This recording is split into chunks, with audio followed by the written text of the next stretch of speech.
All right, that moves us to item 9 on our agenda, which is the superintendent's report. So I'll turn that over to Dr. Ross. Thank you, Madam Chair, members of the board. We want to, in our community, thank you so much for honoring our students. And we begin each and every day with answering those 3 questions. That is, why do we do this work? How do we do this work? And what are we trying to achieve? Our vision is that we love and grow students. Our mission is outlined by being focused on academic, social, and emotional growth and development. And it was said by Trustee Satterfield in this prayer, it all begins with the physical safety of our students. That's our number 1 goal that we try to accomplish each and every day for 17,505 of our most precious resources. Moving towards our strategic plan outcomes to ensure that with the objective of every student feeling loved in our school and every student demonstrating academic growth in our school is measured by 4 performance goals: in-school climate, teacher admin quality, student achievement, and gifted and talented. We continue to stay focused on our growth and development.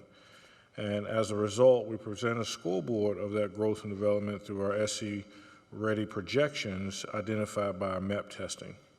We looked at our fall, our winter, and we have just completed our spring. And at the end of we come back, we'll have our spring update and our spring scores. And again, these are projections of how our students will do on the South Carolina SC Ready in elementary and middle school.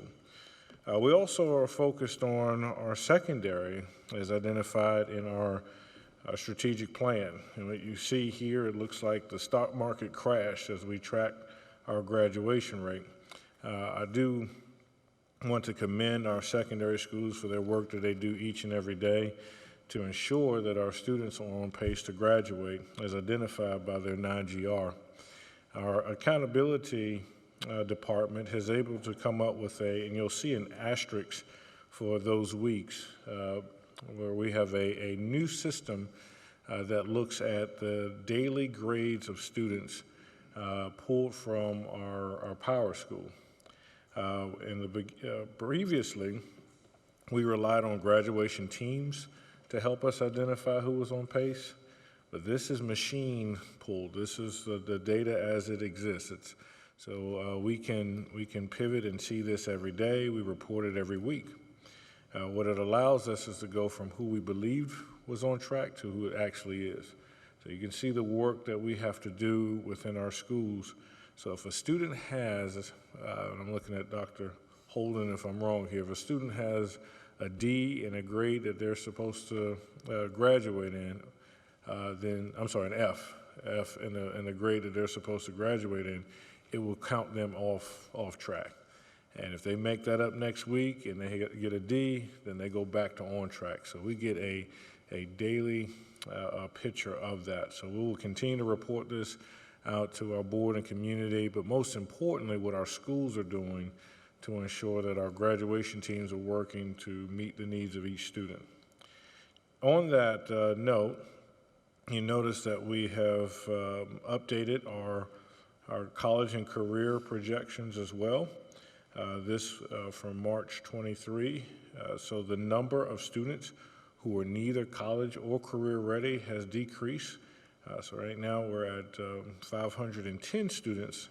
So we're increasing the number of students who are college and career ready. So it's not just graduating students, but ensuring that students graduate ready for their futures, which is different from our past.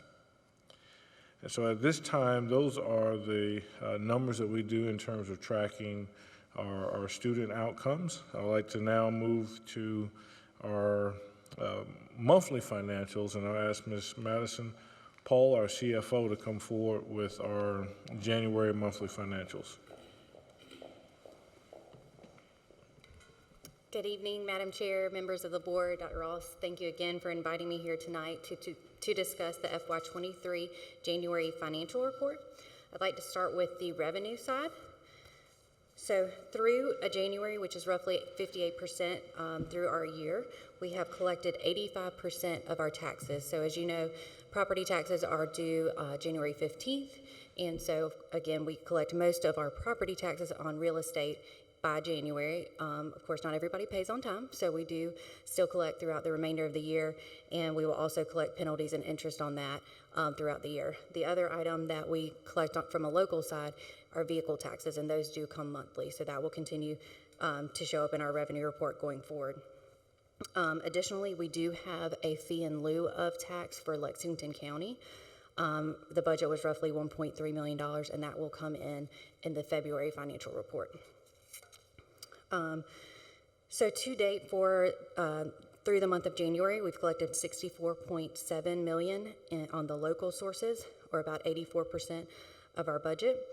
On the state sources, which again are a little bit more easier to predict and more cyclical, we have collected about 55%. Most of this is from the EFA, and then additionally we do have Tier 1, Tier 2, and Tier 3 that are also big portions of our state side. And again, just a reminder, the homestead exemption Tier 2 will usually come in the spring. But overall, year to date, $140.6 million, which is roughly 66% of our budget at this point, which is roughly $10 million more than we were at this point last year. And moving on to the expenditure report on the next page. So again, we're about 58% through the year, but on the expenditure side, we're about 50%, mostly with personnel and our salary and fringe benefits. This time last year, we were at about $102 million year to date, so we are up about $4.5 million more than this time last year, but the net with the revenues ends up being about an increase of $5.5 million compared to the same time frame of last year. And I'll be glad to take any questions on the financial report. Ms. Huddle?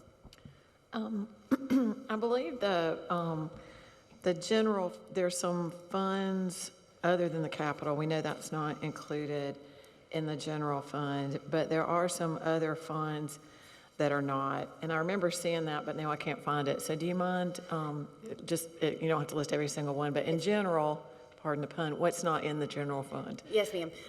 That's in the general fund budget outlook, but I can go ahead into that. So some of the other funds that we also have with school districts, the biggest one would be people activities. So this is where course fees, athletic fees, ticket fees, anything like that would go into the people activity and then of course be used for those events. Another big one would be capital projects. So that is where our bond proceeds actually go into the capital projects fund to fund large capital projects like Irmo High School, Chapin High School Stadium, those items like that. And then the last big one that I have on the list is food service fund. So this is our student nutrition fund that is mostly funded through federal funding, and then of course fees charged for lunch and breakfast. Yes, ma'am. Does anyone else have any questions at this point? All right, go ahead. Great. Then I will move into our general fund FY23, FY24 budget outlook. So as y'all know, we are really in the middle of budget season right now, really trying to pay attention to what the General Assembly is doing in the state of South Carolina and keeping an eye on what that impact will be for our school district. So we want to give a little update of kind of what we know now, what we don't know right now, and kind of where we are going over these next few board meetings. So as Ms. Huddle mentioned just a minute ago, the two main funds that we talk about with the board and mostly in the community are the general fund and the debt service fund. These are two big items because they are funded through property taxes. So that's kind of on the forefront of all of our minds when we think about school district finance. General fund is also funded by state sources, and we'll get into that in a minute. And then some of the other kind of big funds listed here, they're all funded by special revenue sources. So again, that's people activity, food service, capital projects. Some of the other ones, we also have, of course, state grants, federal grants. Those are also special revenue funds. So focusing again a little bit on just the local piece. So on the left-hand side, when we're talking about operations millage, this is just for the general fund. So operations millage is what funds salaries, benefits, supplies, utilities, maintenance, anything that is really non-capital. And a key difference between the two is that operations millage is only charged on 6% business property. So 4% property is owner-occupied housing. So or owner-occupied housing is actually exempt from operations millage taxes. So the only taxes that a homeowner would pay on their actual house are for debt service. So that is charged both to 4% property and to 6% property, and this funds construction, technology, equipment, and any other renovations. A big reminder here is that you cannot move money from the debt service fund to the general fund. You cannot ever use taxes generated from debt service millage to cover any operation. So can't move money from debt service to cover salaries, to cover supplies, anything like that. But you can go the other way. So you can use operations millage if you choose to cover large dollar items like capital projects.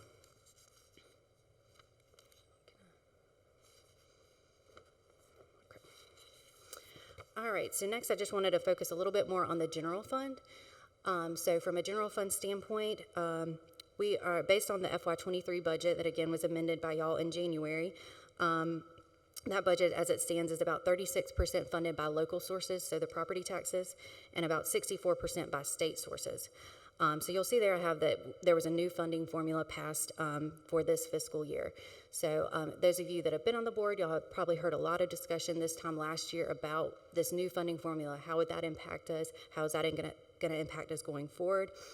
And so for those of you that weren't here, there was just a ton of uncertainty because the Education Finance Act had been in place for so long that when the General Assembly did make a change, we just really didn't know how it was going to impact us. The biggest difference between the old, I'm going to call it the old funding formula and the new funding formula, is that the old funding formula did have a base student cost. So you could always run a projection if you grew by 10 students. You always had something that you could really count on, that you knew that at least you were going to get the base student cost. You may not get any more than that, but you could really pretty much count on that base student cost. This new funding formula has a lot of different variables, and that base student cost is now completely gone. And then looking at our general fund expenses, we right now for the FY23, 87% of that budget is for personnel, and the remaining 13 is really for everything else. So that's supplies, services, some capital items, and transfers. So to focus a little bit more on that state share, again, so this new funding formula was appropriated by the General Assembly last year. And the biggest key here was that they wanted to target a student-teacher ratio and then also an average teacher salary, and they kind of did a middle ground. So it was a master's teacher with 12 years of experience. Spearman last year, her goal was 11.2 ratio. Superintendent Weaver also has requested this same ratio in the current year. And, this calculation really has what we kind of like to call 3 legs. So the first leg is really that first bullet. It looks at, how many teachers do we need to get to 11.2 ratio, and then how much is that going to cost based on the average master's degree teacher with 12 years. So that's really just the first portion of the calculation. The second portion, which has so far is still included, is the hold harmless provision. So basically what the Assembly said last year is that even with this new calculation, if we calculate and your district actually receives less in FY23 than they received in the prior year, we're going to hold you harmless. So we're going to get you at least to where you were last year. What we're hearing now is that they are going to continue this, but it's still going to be based on FY22. So, for example, we got roughly $77 million in FY22 from the state. This year we're getting roughly 80. So that means that we could get, reasonably in FY24, we could get 78 million. So we could get less than 23, but as long as it's more than 22, it can still happen. So, again, and next year we could go down, but we won't go any less than what we received last year. And then the third kind of leg to the stool is really any extra funding. And so this is really determined by the General Assembly. This could be teacher step increases. This could be, bus driver increases, anything that they want to fund from their end. But again, this is kind of that piece that's really uncertain and not not necessarily a guarantee. That first leg is really all that is in the calculation, and then the second and third could really go away at any time if they so choose. So again, these proportionate share to the districts are actually allocated on weighted pupil units and index of taxpaying ability, which I'll go into next. So the proportionate share of weighted pupil units. So basically what the state does is they establish weightings assigned to different classifications of students. So your general education K-5 through high school student just is a 1.0. A special education student is weighted at 2.6. A vocational or CTE student would be weighted at 1.2. And there are also some add-ons and different things in there as well that I haven't included, but that just kind of gives you a breakdown of how they do this at the state level. And so what they do is they take our average daily membership that is done by the Office of Accountability.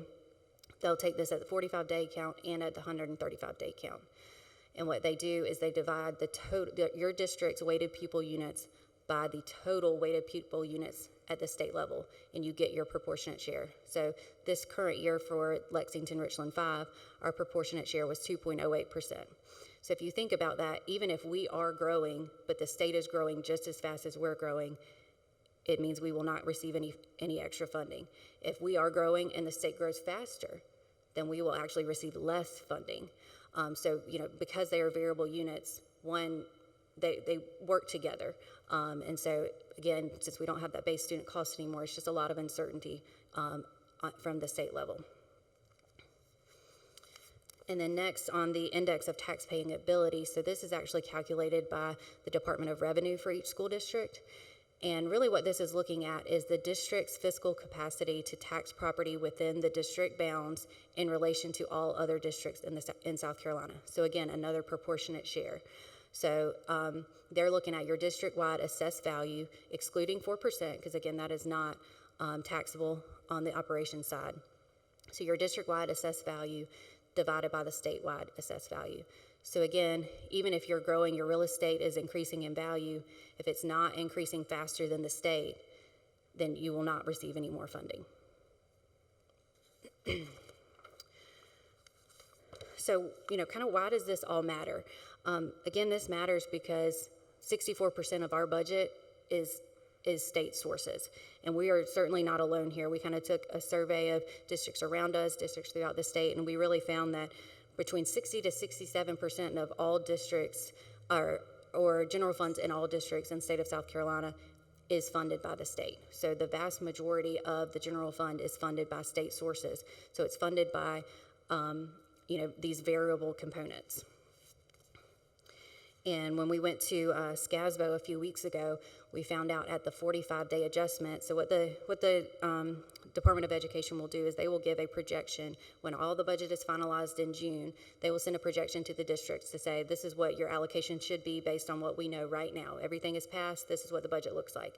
At the 45-day count, they will send an adjustment. So they just sent this a few weeks ago. And based on this adjustment, from the FY23 projections that were just sent in July of 22, we found that 45 school districts lost funding from their original projections. 13 of these school districts actually gained students, but lost funding. Just looking at Lexington Richland 5 itself, we actually were one of the winners, if you will say, because our numbers increased at the 45-day adjustment, and our funding also increased at 45 days. But again, because of everything we know about these other school districts, we just have this uncertainty of, will that continue? What's going to happen when we get to 135-day count? Will this really remain? And so we're just, with all these unknowns, we just wanted to talk to y'all about it and just kind of have these discussions because there is a lot of uncertainty when it comes to the state sources. And so next, we already have some items that the state is already talking about. Of course, the biggest one would be increase to the teacher minimum salary to $42,500. The other piece of this is that every cell in the state minimum salary schedule also increased by $2,500 over their current scale.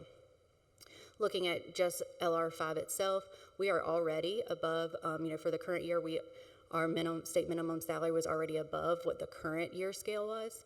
But if we do increase proportionately, we're looking at about a $4 million adjustment for teachers based on this new scale. Additionally, there's a lot of discussion in the General Assembly about a 20% increase to bus driver salary. And at this time, LR5 is already above that minimum. But again, you have to remain competitive with the districts around us. So there definitely could be some potential costs here to remain competitive. The other item that we already know about is the 1% retirement increase. And this is again for employer only. And that estimate is about $1.3 million. And then lastly, a 3.7% health insurance premium increase, again, only employer only at this point, and that would start in January of 2024.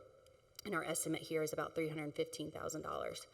So as you can see, we have a lot of uncertainty on the revenue side, but we do have a lot of expenses that we already kind of know are coming down the pipeline. And this is really coming, totally from the state. This is really before we kind of look at our priorities and what we want to do as a district, that we already know that these are items that we will have to fund through our general fund. And lastly, I just wanted to go over the timeline a little bit. So from the state level side, in January, the governor passed his budget. On March 15th, the House passed their version, and that's where we've gotten some of these numbers from. We hope by the end of April, but it could be early May, the Senate will release their version of the budget. They will have joint committee, and then either end of May, early June, the budget will be finalized. So from a district standpoint, we of course kind of follow that same guideline. In January, that's really our early stages where we're meeting with principals and directors to discuss upcoming needs for next year. In early February, we're really trying to narrow down those priorities from a school level.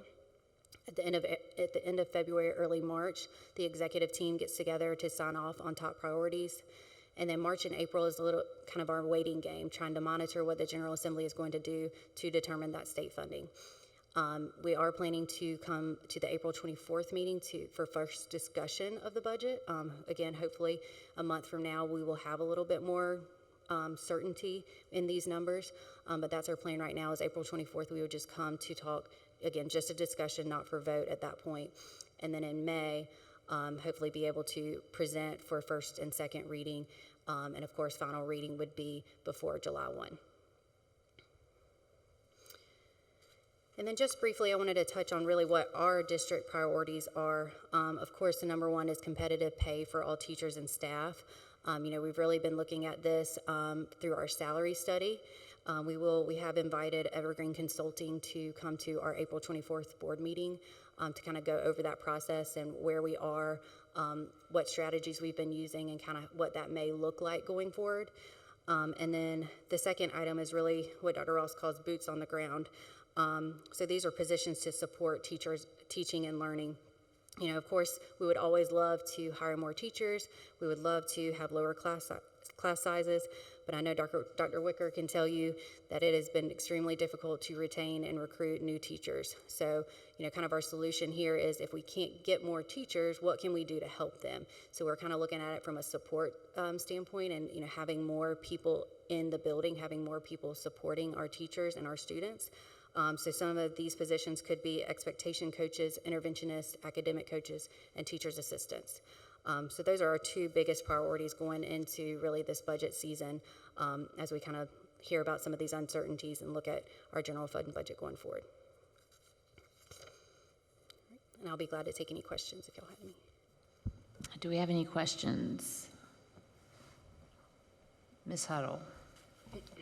First of all, thank you. I know that was an awful lot of information, but I think you explained it probably as well as could be explained. And related to that, I guess my question is, last year there was a lot of consternation when the House came out with the budget, and the Senate actually made some pretty big major changes. I'm just kind of curious what you're hearing. Are you hearing that that's probably not going to happen this year and that we may end up with this version, or what are you hearing? So what we actually got our projections last week from the House version, and I'm cautiously optimistic with actually what the House put together. So another change in this current year is that, in previous years with the EFA model and even into this current year, they've been very separated with the different funds, and it was for a specific, they would give you money for nurses. They would give you money for, very specific reasons. And they're trying at least to kind of get away from that and really just put it all in one bucket, and you can use it how your district needs. So they did roll up a few of those funds. So that did, I guess, lead to a portion of our increase. But even without that, we are seeing a pretty significant increase, again, with the House version from last year. My concern with their version, though, is that without that third leg, so that third item where they can, choose to or choose not to allocate, that's the majority of our increases coming there. So if we're looking at it from a purely formula-based standpoint, our increase is about $2 million, which really doesn't cover even our growth. But if we are able to continually fund that third piece, then we're looking at about a $6 to $7 million increase from the state. Don't know from a Senate standpoint if they're going to make major changes or not, but that is what we're looking at from the House right now. Yes, ma'am. Thank you.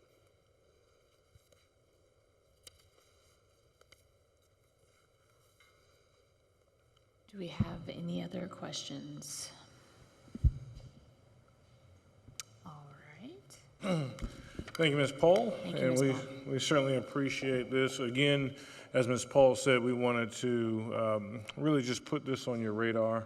If 65% of your paycheck is uncertain, you would want to make plans, and this is an opportunity for us to inform you. We will come back after spring break. Hopefully we'll have a little bit more clarity, especially on what the Senate version, but it's really difficult to plan with these varying factors on our revenue side. So again, thank you so much for that.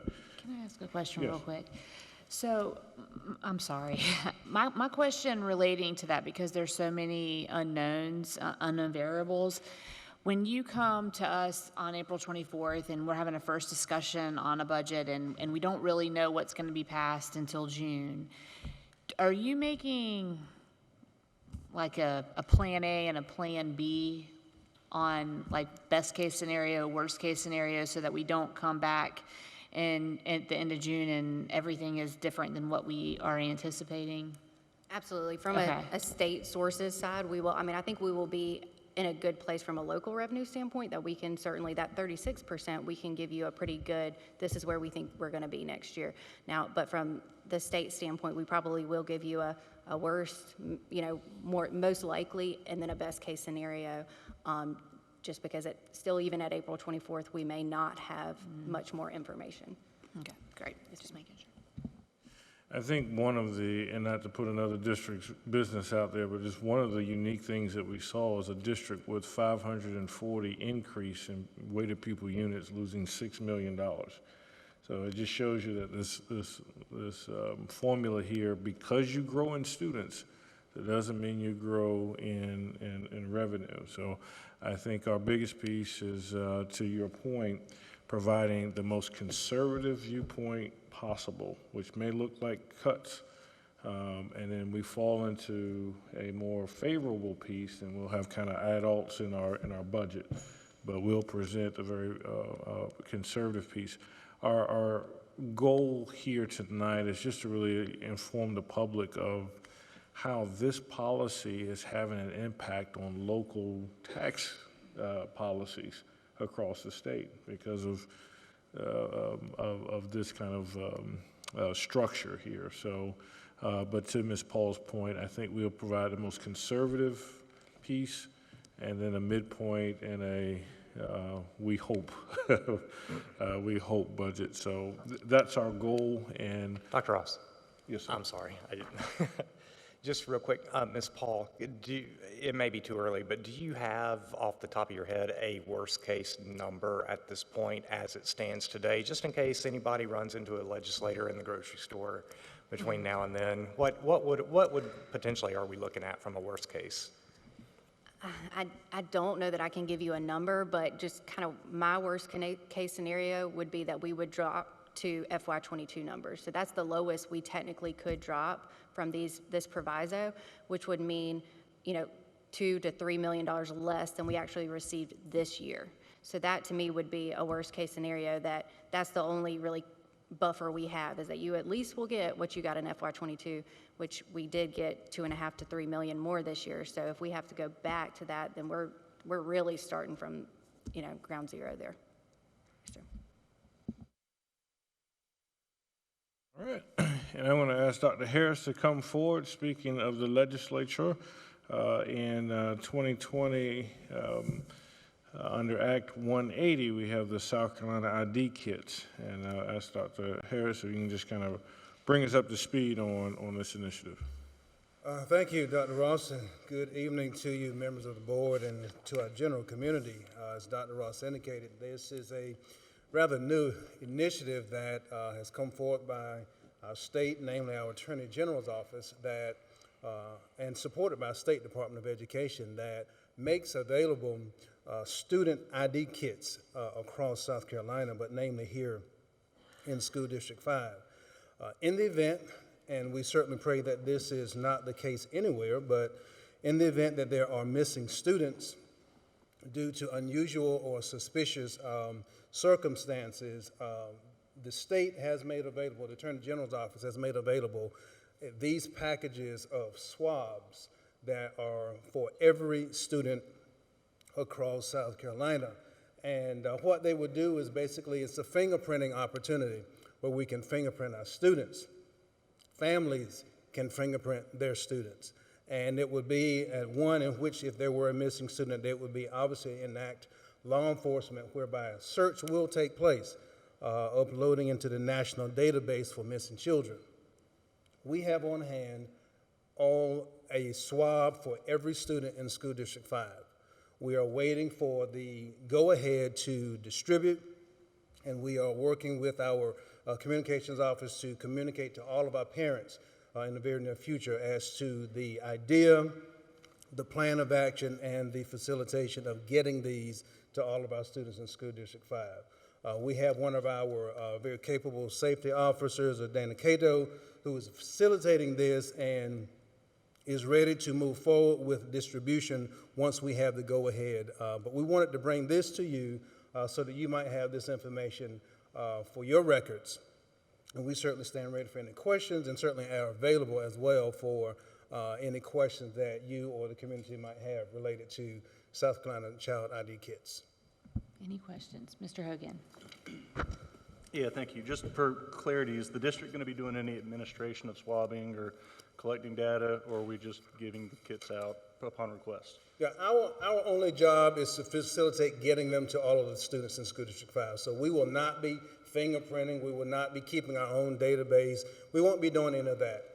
I think the Attorney General's office idea is that, again, in the event there is something, we want to speed up and activate and ready the process of as quickly as possible identifying and locating the student that might be missing.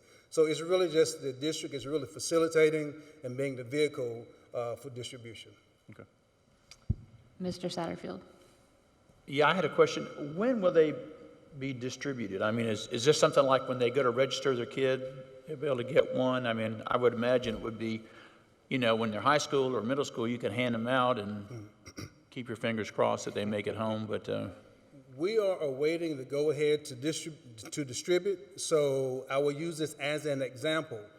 Because we already have all 17,500 plus on hand, if we receive the go-ahead tomorrow, we are ready and prepared and equipped to go ahead and begin the distribution process to our schools. So we won't wait till registration later in the summer fall. We won't do that. We'll do that as quickly as possible. No. Thank you. Ms. Barnhart. I feel like I remember something over the years that they've done, like sheriff's departments would have the little cards with the kids' fingerprints on them, and just clarifying that question. Obviously, this would be more for parents' peace of mind to have in case of an emergency at home. Obviously not, it's just the school that's distributing them, and it's never going to come back into any sort of database, like you said. Well said, and absolutely, that is the case. This is namely for families' use so that we can hurry the process of identifying and locating should a student be missing. Absolutely. Thank you. I have a question. I have two questions. One, will this happen every year? So this year we have 17,000 on hand, so we'll give them to students this year. Will we give them out annually next year? Yeah, I don't know the answer to that question at this very moment, but that is one that we will raise so that we can be duly prepared should that be the case. Okay, and was there a cost to the district for this? No cost at all. No. Anyone else? Thank you, Dr. Harris. Thank you. Madam Chair, that concludes the superintendent's report, and I stand for any questions. Any questions for Dr. Ross? Ms. Huddle? I have a question about the graduation rates. You knew that was coming, didn't you? I know it went down because the way we counted it went down, but I don't know if you can get back to that slide. Yes. But I still found the number really worrisome. So I guess my question is, if we're sitting at 64.1%, how would that compare? Did we look at prior years at this same point in the year? In other words, did the majority of these kids that have an F get a D, or, or how do we compare to prior years? And do we have any projection at where this would put us by graduation? I'm going to let the unofficial district historian, Dr. Van Holden, answer that question. We developed this year is a new methodology here. We've developed that with our principals, assistant principals for instruction, directors of school counseling, and registrars, based on board policy and the Education Oversight Committee's on-time graduation rate metric. As we've spent the last about 10 months developing this, we have the opportunity to compare to some historic data points, but not all. One thing we do know is that typically, because we've been monitoring grades for years now, we know that grades are at their lowest point typically during a school year in the third quarter. Which quarter do you see most reflected there? Is third quarter. Specifically, what we see is that when Q3 grades drop, which we do see, the way it works at this time of the year is there's no Q4. Okay, so Q3 acts as the semester 2 grade, and then that goes with semester 1. So in effect, quarter 3 acts as receives a higher weighting than it would by the end of the year. And again, that's kind of the low point historically for grades. We see that every year. We also see typically right before the end of the quarter is one of the lower points, and then the grades come up as grades are entered and grades are finalized for that quarter. So what I would say is we don't have a way to monitor this specific piece at this point in real time like we will going forward. But what we do see, because grades are a factor in this, we're no longer looking at just are you enrolled in the correct courses, but we're looking at, are you actually passing those courses? Are you on track to receive credit for the courses you need for high school graduation? And what we can say is that pretty consistently third quarter is an area of continued needs and where we see different issues for our students academically. So would it have compared to this time last year? We wouldn't be able to say that because we don't have that exact data, but we can say that third quarter, generally speaking, is where we see lower grades, and this methodology does rely on those real-time grades that we see in Power School. Have I answered the question there sufficiently? Okay. Mr. Scully? Yeah, following up on that, I know we can't, I heard that we can't do it in comparison to where we were this time last year, but what was our graduation rate last year? We should know that, right? Was it 89%? Yeah. 89? Roughly 80, yeah. Okay. Any more? Ms. Huddle? I have one follow-up question. Kids that graduate after summer school, where are they counted, or when are they counted for? Yeah, students who graduate during our normal summer school would count as part of that 4-year on-time graduation rate metric. There are some students who do not count. Non-diploma track students do not count for our graduation rate regardless of the outcome there. Students who leave us and are no longer seen in the state system, perhaps a dropout, but not always a dropout. Those students count against our graduation rate. Students who get a GED, those students count against the graduation rate as well. One thing the Education Oversight Committee is doing is starting next year, so with the 23-24 report cards, we will get some credit there for the 5th-year success indicator. So for students who are graduate and get a credential or a GED or various other metrics there, perhaps they graduate in 5 years, not 4, we will get some points on our school report card. For that, we'll also get the on-time graduation rate metric, which will apply to every student in high school as opposed to just the graduating cohort, which unfortunately right now, the graduating cohort receives the overwhelming amount of points on the school report card. That's something we talked about the last time I presented, was that piece of it. But I think, do you have another question there? Yep, sorry. Yeah, no, that was great. You said something that just kind of made me think. So I knew a friend of my daughter's decided to get her GED and did not graduate. So it wasn't a question of getting her GED when she's 30 years old. So if that happens, and I don't know how many kids we have do that, they don't count as graduating, is what I heard. No, ma'am, they do not. Okay, is that a number that's going up or down or pretty flat? I can't, I'd have to pull that number exactly. I would say it's a case-by-case basis. I don't think we have an overwhelming number of those students. I mean, I know what this year's number is so far. It doesn't strike me as particularly glaring. I will say, though, that the graduation cohort can vary based on a variety of factors, like non-diploma track students who are being served in various programs in our school. You know, if there's a higher number of students who are non-diploma track in the graduation cohort, that can dramatically influence one school's maximum graduation rate.